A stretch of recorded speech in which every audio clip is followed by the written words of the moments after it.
Hello friends, आप सभी को दीपावली की हार्दिक शुभकामनाएं।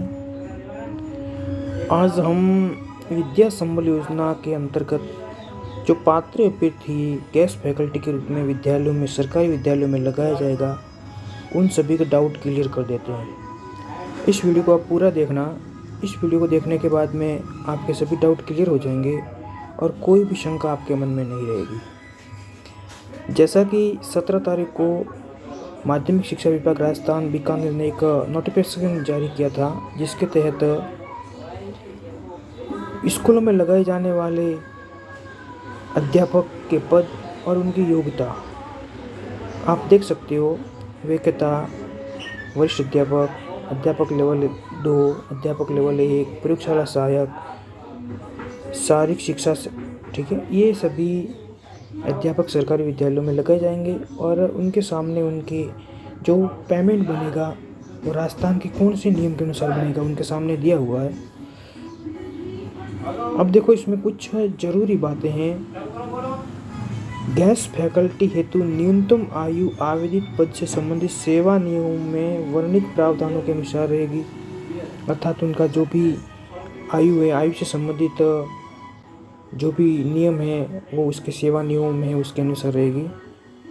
विद्या संबल योजना के तहत गेस्ट फैकल्टी के रूप में सेवानिवृत्त निजी अभ्यर्थी लगाए जाएंगे, मतलब ऐसे अध्यापक जो अपनी सेवा पूरी कर चुके हैं, और ऐसे भी लगाए जाएंगे जो अभी निजी हैं, अर्थात जो सरकारी कर्मचारी नहीं हैं। सेवानिवृत्त गेस्ट फैकल्टी के रूप में लगाए जाने हेतु पात्र होंगे बर्दशते उनके आवेदित पद की न्यूनतम वांछित योग्यता अर्जित की हो, परंतु अध्यापक लेवल 1, अध्यापक लेवल 2 पदों के लिए सेवानिवृत्त शिक्षकों हेतु रिट परीक्षा उत्तीर्ण की बाध्यता नहीं होगी।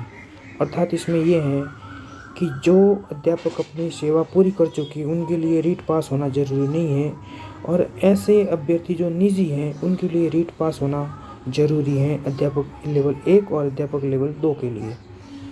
बिंदु नंबर 4, सेवानिवृत्त शिक्षक अधिकतम 65 वर्ष की आयु तक की गेस्ट फैकल्टी के रूप में कार्य करने हेतु पात्र होंगे, अर्थात जो भी अध्यापक होंगे उनकी आयु 65 वर्ष से ज़्यादा नहीं होनी चाहिए।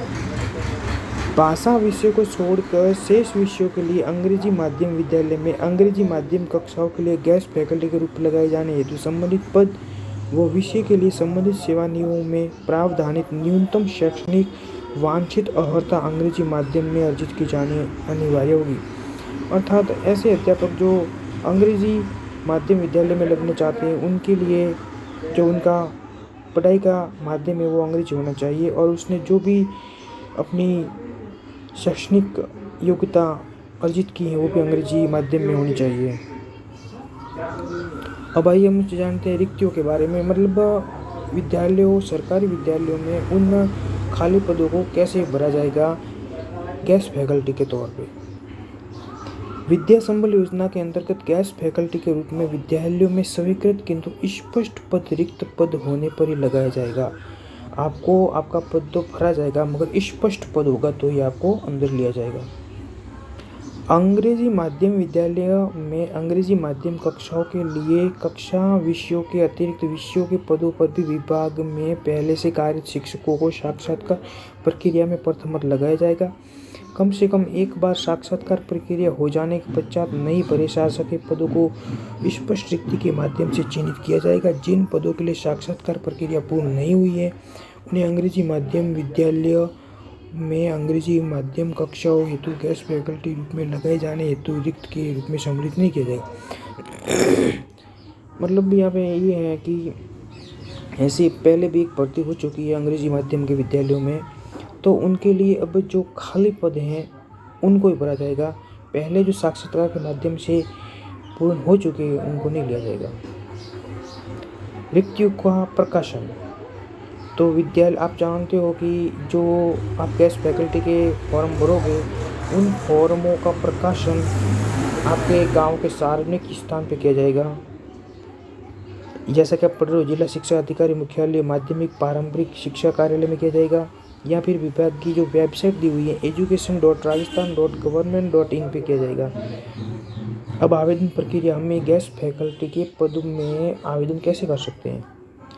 तो इसके लिए किसी भी पद हेतु 65 वर्ष तक की आयु को सेवानिवृत्त शिक्षक निजी अभ्यर्थी को उस पद की पात्रता रखते हो निर्धारित प्रारूप को पूर्ण भरा हुआ आवेदन पत्र समस्त आवश्यक दस्तावेज संलग्न कर विभाग द्वारा निर्धारित की गई समय सारणी के अनुसार अंतिम तिथि तक विद्यालय समय में संबंधित विद्यालय के प्राचार्य पीओ को सभी व्यक्तिगत विद्यालय में उपस्थित होकर प्रस्तुत करेंगे। मतलब आप जो फॉर्म भरोगे आप खुद को जाके शव्य प्रधानाध्यापक या फिर पीईओ को देना है, आप किसी भी को माध्यम बना के नहीं भेजोगे। और दूसरी बात, आप किसी भी पद के लिए पढ़ रहे हो, आपकी उम्र 65 वर्ष से ज़्यादा नहीं होनी चाहिए। और दूसरी बात तो आप जानते हो कि इसमें निजी और सरकारी दोनों के लिए जाएगा। निजी के लिए रिट जरूरी है और सेवानिवृत्त के लिए कोई रिट जरूरी नहीं है। अब वरीयता किनको दिया जाएगा? वरीयता आपने जो न्यूनतम शैक्षणिक योग्यता जारी की है उसका 75% प्रशैक्षणिक योग्यता के प्राप्तों का 25% अंक बार जोड़ के, मतलब आपका जो 75% और प्रशैक्षणिक योग्यता के 25% को जोड़ के आपके मेरिट बना के आपको वरीयता का निर्धारण किया जाएगा।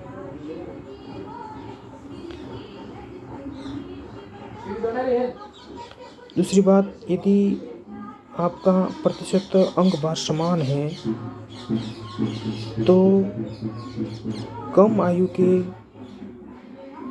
अभ्यर्थी को बाद में लिया जाएगा और अधिक आयु के अभ्यर्थी को पहले लिया जाएगा।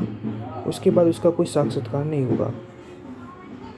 अब परिवेदना प्रस्तुत करना, मतलब आप अपनी पात्रता वरीयता संबंधित जिले के मुख्य जिला शिक्षा अधिकारी कार्यालय में 7 दिवस में प्रस्तुत करनी होगी। जिला स्तर परिवेदना समिति निम्नानुसार होगी।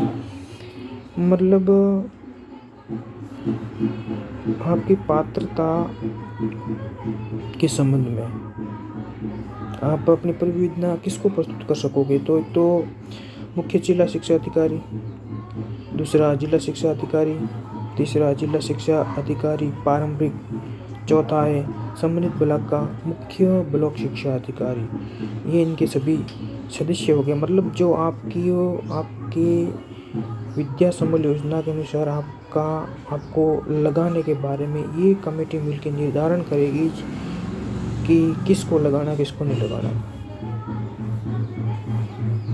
अब विद्या संबल योजना के तहत मानदेय, मतलब आपको पेमेंट कितना मिलेगा? तो अध्यापक लेवल 1 और 2 जो कक्षा 1 से 8 तक के अध्यापक होते हैं और ये लेवल 1 होता है वो 1 से 5 तक के होते हैं, उनको प्रति घंटा 300 रुपये दिया जाएगा और अधिकतम उनको 21,000 रुपये दिया जाएगा। वरिष्ठ अध्यापक की बात करें तो वो 9 से 10 तक की कक्षा लेंगे, उसको प्रति घंटा 350 रुपये मिलेंगे और अधिकतम महीने के उसको 25,000 मिलेंगे। यदि प्रधान अध्यापक की बात करें तो वो 11 और 12 कक्षा को पढ़ाएंगे, उसको प्रति घंटे 400 रुपये मिलेंगे और महीने के अधिकतम 3,000 रुपये मिलेंगे। प्रयोगशाला सहायक हैं तो वो कक्षा नहीं लेंगे, वो प्रति घंटे 300 रुपये उनको मिलेंगे और वो 21,000 रुपये। शारीरिक शिक्षक इनके भी 300 रुपये और महीने के अधिकतम 21,000 रुपये मिलेंगे। उसके अलावा कुछ और शर्तें भी हैं जिनको हम देख लेते हैं कि चयनित अभ्यर्थी को गेस्ट फैकल्टी के पद पर लगाए जाने हेतु प्रस्ताव पर 7 दिवस में सहमति प्रदान करनी होगी तथा प्राचार्य पीईओ को द्वारा निर्धारित किए गए दिनांक समय पर वे कार्य करने पर उपस्थित होंगे। अर्थात आप जिस पद पे लगने वाले हो उसको गेस्ट फैकल्टी के पद पे लगाए जाने तो दिए गए प्रस्ताव में 7 दिवस की सहमति, मतलब आपको 7 दिन के अंदर उस पद पे लगना है। 7 दिन से 8वां दिन हो गया तो फिर आपको वो पद वापस खाली माना जाएगा। निर्धारित अंतिम तिथि तक सहमति नहीं दिए जाने पर वरीयता सूची का अग्रिम क्रमांक के अभ्यर्थी को नेट गेस्ट फैकल्टी को लगाए। मतलब आप 7 दिन में हाँ या ना नहीं देते हो तो आपसे आगे जो दूसरा गेस्ट फैकल्टी या विद्या संबल योजना में जो पात्र आदमी है उसको लगाया जाएगा। तीसरा है गेस्ट फैकल्टी के रूप में सत्रांत और नियमित प्रक्रिया से पद भरे जाने तक जो भी पहले हो तक के लिए पूर्ण अस्थायी तौर पर, मतलब इसमें ऐसा है कि आपका पद, जिस पद से आप गेस्ट फैकल्टी पे हो, उस पद पे कोई सरकारी कर्मचारी आ जाए तो आपका पद स्वतरिक्त माना जाएगा। गेस्ट फैकल्टी के रूप में लगाए गए निजी अभ्यर्थी सेवानिवृत्त शिक्षकों को उन्हीं दिशा निर्देशों के अधीन रखा जाएगा जो वित्त विभाग के परिपत्र दिनांक 30/3/2021 में वर्णित हैं। मतलब आप जो दिशा निर्देश हैं आपके, वो गेस्ट फैकल्टी में जो नियम है उन्हीं के अनुसार आपको 30/3/2021 में वर्णित नियम है 19 के अनुसार आपको उसी दिशा निर्देश में आपको कार्य करना है। गेस्ट फैकल्टी के कार्य पर नियमित अवलोकन प्राचार्य पीओ द्वारा किया जाएगा। मतलब आप जो काम कर रहे हैं उसका अवलोकन प्रधानाचार्य समय समय पर करते रहेंगे और साथ में पीईओ भी करते रहेंगे। निम्न कार्य कुशलता, दुराचरण, अनियमितता कार्य में अनुपस्थित दशा में प्राचार्य पीओ द्वारा बिना कारण बताए आप गेस्ट फैकल्टी से विमुक्त कर सकते हैं। इसमें यह है कि आप यदि कक्षा में कोई दुराचरण करते हो, आपके काम में कोई अनियमितता मिलती है या फिर आप बिना बताए किसी काम में अनुपस्थित रहते हो तो आपको बिना बताए आपको उस पोस्ट से कार्य मुक्त कर सकते हैं प्रधानाचार्य और पीईओ। अब आपका टाइम टेबल क्या है, देखो 1/11/2022 को ये विज्ञप्ति जारी हुई थी और 2/11/2022 से 4/11/2022 में आवेदन की थी। मतलब आपके पास में 2, 3, 4 सिर्फ कहने का मतलब 2, 3, 4 मतलब ये आपके पास कुछ दिन ही है। और ये आवेदन भी आप विद्यालय समय में करोगे, विद्यालय समय के अतिरिक्त आपका आवेदन स्वीकार नहीं किया जाएगा। अब देखो 5/11/2022 की बात करते हैं तो जो आवेदन प्राप्त हो गए हैं उनकी सूची स्कूल में प्रकाशित की जाएगी। 7/11/2022 तो उसमें से जो पात्र अभ्यर्थी है उनकी जांच की जाएगी और उन सही पाए गए पात्र अभ्यर्थियों की अस्थायी सूची बनाई जाएगी। फिर 9/11/2022 को आपत्तियाँ मांगी जाएगी। 10/11/2022 को अंतिम मतलब आपकी स्थायी सूची जारी कर दी जाएगी और मतलब आप उस पद के लिए योग्य माने जाओगे।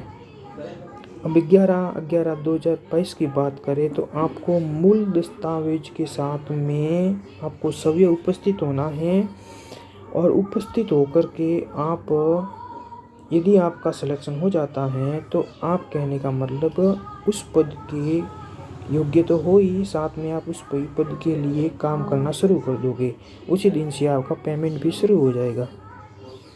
फिर 12/11/2022 को आदेश जारी करेंगे और 19/11 को 2022 को आप 11 को नहीं 19 को आप कार्य ग्रहण करोगे। ठीक है, ये हमारा एक छोटा सा वीडियो था। धन्यवाद पूरा वीडियो देखने के लिए। अब इसके बाद आपके कोई डाउट क्लियर बाकी नहीं रहे होंगे, मतलब सभी डाउट क्लियर हो गए होंगे आपके। फिर भी आपके कोई यदि मन में शंका या सवाल हैं तो आप कमेंट बॉक्स में अवश्य आप कमेंट करें।